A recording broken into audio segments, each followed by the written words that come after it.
আমি তো একজন প্রবাসী। আমি একজন চুয়েট থেকে কম্পিউটার সায়েন্স পাশ করে আমি বিদেশে কর্মরত আছি আজকে 18 বছর। আমি আসছিলাম দেশে কিছুদিন আগে, গ্রামে ছিলাম, গ্রামের রাঙ্গুনি থেকে আসছিলাম। তখন আমি যখন ওখান থেকে উঠি, আমাকে সব কৌশলে চিনজিতে অস্ত্র ধরে আমাকে তিনজন নাপ করে আমাকে রক্ততে দেয় নেয়।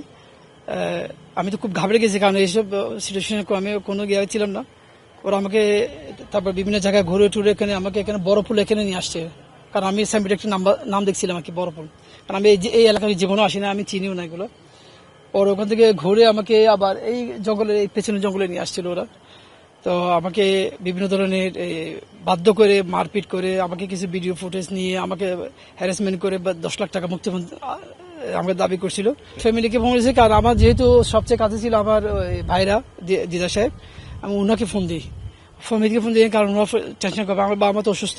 কি বলছিল আপনাকে মারধর করতে করতে? কি বলছে, কাকে কিভাবে? না, বলছো যে তুমি কিছু বলতে পারবি না, তোকে মারি ফেলবো যদি উল্টো পাল্টা কিছু বলস। বলবি যে কারো কোনো অসুখ বল, কোনো কে হসপিটালে 10 লাখ টাকা দিতে বল এখনই। আমি যে ভাই দেখ, আমার ফ্যামিলি এত টাকা দিতে পারবে না, আমি প্রবাসী এটা বলেন না, এটা বলে তো আমাকে ওরা আরো বেশি ইয়া করবে। আমি কৌশলে গেছি, আমি একটা ছোট চাকরি কি করি, তখন বলে যাচ্ছে অনেক 1 ঘন্টা নিগোশিয়েট করে আমাকে বলছে তাই 3 লাখ টাকা দিতে বল। কিন্তু ওরা আমার মোবাইল চেক করছে, সবকিছু নিয়ে ফেলছে, আমাকে মোবাইল কিছু হাতে দেয় নাই।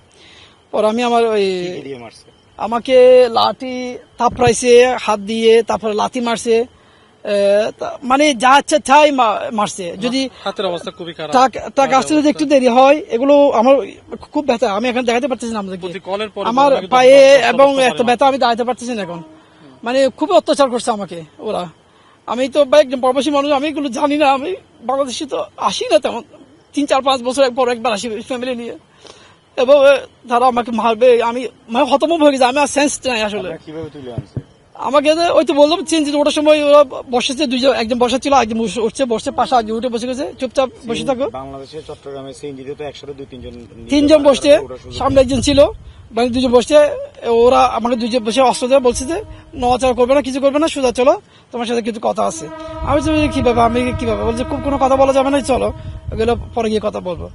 আমাদের নিকট আজকে দুপুর নাগাদ সময় ভিকটিমের মেজো ভাই আমাদের ক্যাম্পে আসে এবং এসে ভিকটিম সকালবেলায় বাসা থেকে বের হয়ে যাওয়ার ফেরত আসেনি এবং তাদের কাছে মুক্তিপণ চেয়ে বিভিন্ন নাম্বারের থেকে তথ্য আসতেছে, এই ধরনের ইনফরমেশন আমাদেরকে প্রদান করে।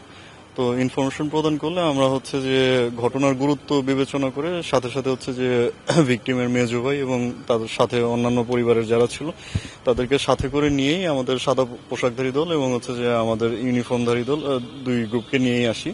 এবং ফাইনালি আমরা যে ভিকটিমের ফ্যামিলি যাদের এখানে মুক্তিপণ দিতে আসার কথা ছিল, তাদের সাথে আমাদের গোয়েন্দা দল তাদেরকে সাদা পোশাকে যে আমরা নজরদারিতে দিয়ে মূলত ভিকটিমের যে মেজো ভাই যার মুক্তিপণ নিয়ে যে দেওয়ার কথা, তাকে অনুসরণ করে ফাইনালি যে আমরা প্লেসটা শনাক্ত করতে পারি যে কোন জায়গাটায় ভিকটিমকে ওনারা আটকে রেখেছে। এরপরে যে আমরা চারদিক থেকে আমাদের ইউনিফর্ম এবং সাদা পোশাক দিয়ে যে এই জঙ্গলের যতটুকু এন্ট্রি এক্সিট পয়েন্ট গুলো পেয়েছে সেগুলো যে আপনার ক্লোজ করার চেষ্টা করি এবং ফাইনালি যে আমরা ভিকটিমকে উদ্ধার করি এবং চারপাশে যে আমরা যতটুকু সম্ভব অলমোস্ট 1 ঘন্টা যাবত পুরো জঙ্গলে অভিযান পরিচালনা করে 4 জনকে আটক করতে সক্ষম হই এবং যে আমরা যে ভিকটিম, অপহৃত ভিকটিম, ওনার মাধ্যমে মূলত যে তাদের সম্পৃক্ততাটা যাচাই বাছাই করি।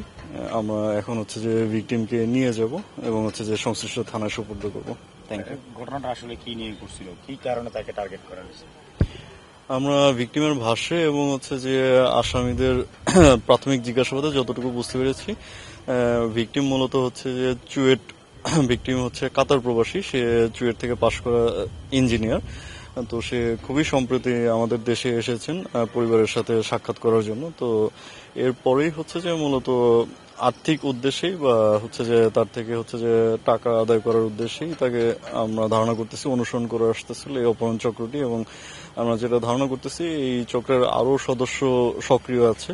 আমরা যে আরো বিস্তর জিজ্ঞাসাবাদ কন্টিনিউ করব বাকি সদস্যদেরকেও আটক করার জন্য।